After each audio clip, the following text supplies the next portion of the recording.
흔히 공산주의는 나쁘지만 사회주의나 사회민주주의는 나쁠 게 없다고 말하는 이들이 많습니다. 그러면서 예로 드는 나라가 핀란드, 스웨덴, 노르웨이 같은 북유럽 모델이죠. 한국은 물론 미국에서도 마찬가지입니다. 버니 샌더스 같은 미국 내 소위 좌파들도 흔히 북유럽 모델, 강한 복지국가의 도입을 주장하곤 하죠. 북유럽 국가는 흔히 가장 행복한 나라로도 꼽힙니다. 유엔 산하의 자문기구인 지속가능발전해법 네트워크 SDSN이라는 단체가 세계 행복 보고서를 매년 발표하는데요. 지난 3월 20일 발표한 2021 세계 행복 보고서에 따르면 세계에서 가장 행복한 나라 1등이 핀란드입니다. SDSN은 지난 2012년부터 국내 총생산 GDP, 소득 수준, 기대수명, 자유의 정도, 부정부패 등을 토대로 행복지수를 계산해서 발표하고 있습니다. 핀란드는 4년 연속 1등입니다.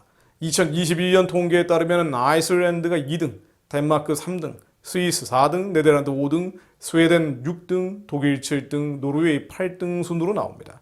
비교적 북유럽 국가들이 행복한 국가로 분류되는 셈이죠. 참고로 같은 조사에서 한국은 50위, 미국은 14위로 나옵니다.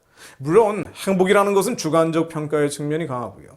유엔의 평가도 그다지 신뢰가 가지는 않습니다. 그러나 북유럽의 넓고 아름다운 자연, 풍요로운 자원, 안정된 정치와 복지 혜택 등을 생각하면 정말 행복할 것 같다는 생각도 듭니다.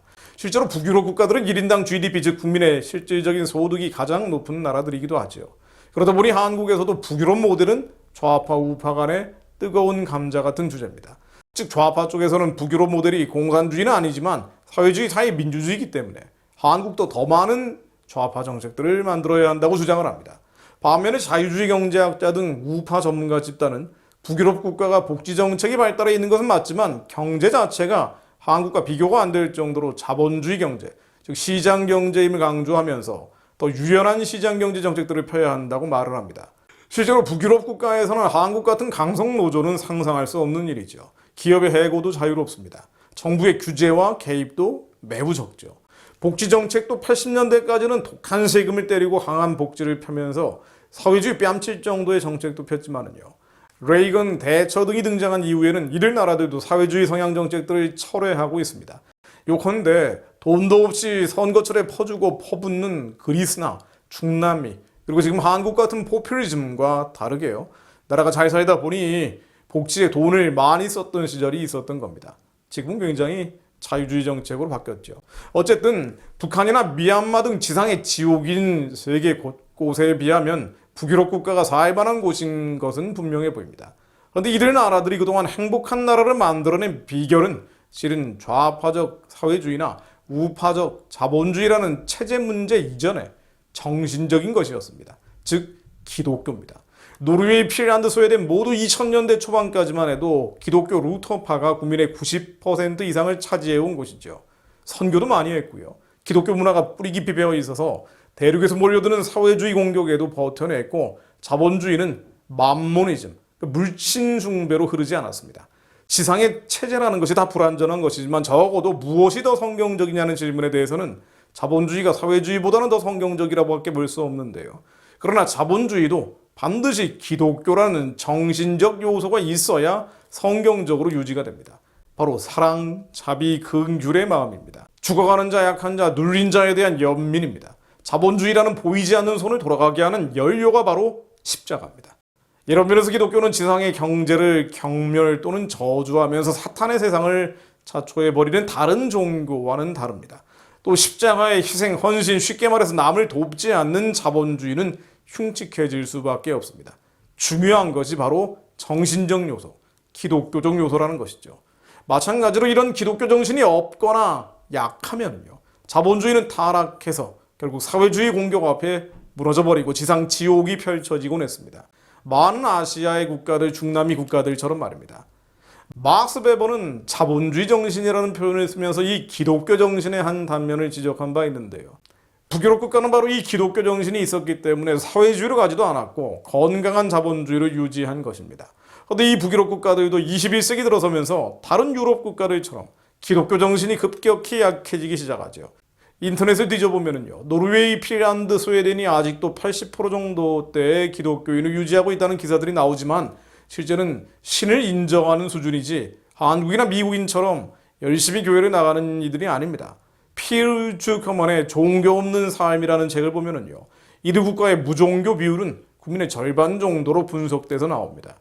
북유럽 국가의 신앙심이 떨어지는 것과 동시에 벌어진 일들이 있습니다. 바로 이슬람과 동성애 유입입니다. 중동에서 무슬림들이 몰려오고 젠더 혁명이 덮치고 말죠.